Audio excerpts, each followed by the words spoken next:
Selamat pagi, perkenalkan nama saya Yunita Tasya Rizkarona, kelas 1B S1 Keperawatan, Matkul Bahasa Indonesia.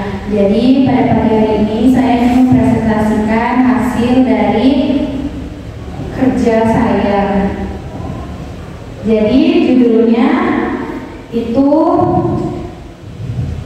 penyakit menular. Ya, ini ada pengertian penyakit menular. Penyakit menular merupakan penyakit infeksi yang disebabkan oleh mikroorganisme seperti virus, bakteri, parasit, atau jamur dan dapat berpindah ke orang lain yang sehat. Beberapa penyakit menular yang umum di Indonesia dapat dicegah melalui pemberian vaksinasi serta pola hidup bersih dan sehat. Penyakit menular dapat ditularkan secara langsung maupun secara tidak langsung. Adapun faktor penyebab penyakit menular, berikut ini ada beberapa macam faktor penyebab penyakit menular yang ditemukan di Indonesia. Jadi ini ada infeksi virus yang merupakan penyebab infeksi yang paling sering terjadi di Indonesia. Contohnya kayak ISPA, influenza, cacar, campak, dan lain-lainnya.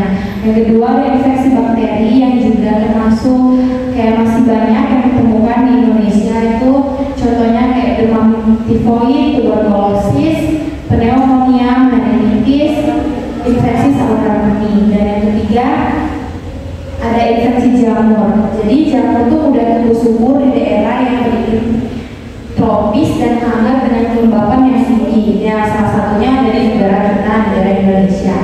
Hal ini membuat penyakit infeksi jamur ya lumayan cukup banyak ditemukan di Indonesia. Bagaimana mekanisme tentang penyakit menular? Jadi penularan secara langsung itu ada 3. Jadi yang pertama itu dari penderita penyakit infeksi ke orang lain. Berbagai jenis kuman dan virus penyebab infeksi dapat berpindah dari satu orang ke orang yang lainnya. Jadi itu melalui kontak fisik dengan orang yang terinfeksi, misalnya contohnya kayak sentuhan, percikan air liur saat bersin dan batuk.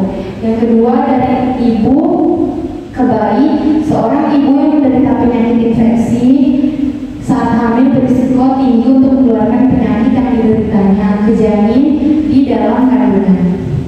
Yang ketiga, hewan ke manusia. Penularan infeksi dari hewan ke manusia bisa terjadi saat seseorang tercakar atau tergigit hewan, mengonsumsi daging hewan yang dimasak kurang matang. Di sini ada 3 penyebaran penyakit infeksi secara tidak langsung. Yang pertama, benda yang terkontaminasi.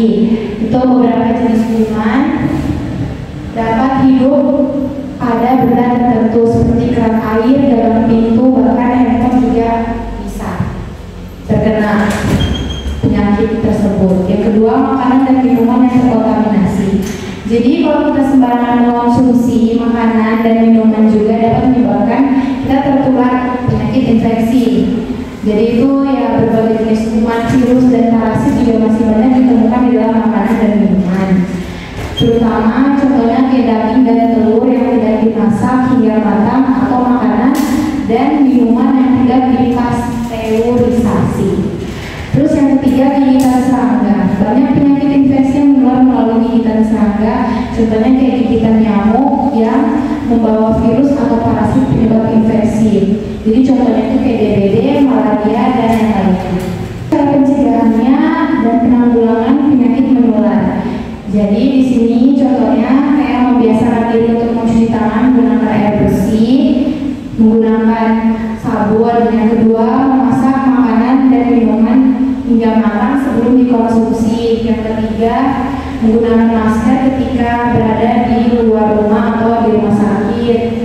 Yang keempat, tidak berbagi peralatan kebersihan pribadi. Itu contohnya kayak sikat gigi, pisau cukur, handuk, dan alat makan, dan lainnya.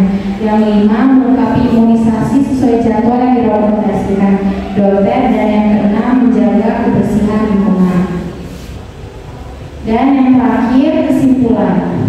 Penyakit menular adalah penyakit yang disebabkan oleh bakteri, virus, atau parasit yang ditularkan melalui media tertentu. Penyakit menular sering disebut juga penyakit infeksi karena penyakit ini yang ditularkan melalui berbagai macam media seperti udara, jarum suntik, transfusi darah, tempat makan atau minum, dan lain sebagainya. Penyakit menular erat kaitan dengan epidemiologi. Jadi epidemiologi itu dari bahasa Yunani, yaitu kalau epi itu artinya ada, demos berarti penduduk, dan logos penduduk. Jadi epidemiologi adalah ilmu yang mempelajari hal-hal yang berkaitan dengan masyarakat. Jadi di sini saya ingin menjawab pertanyaan.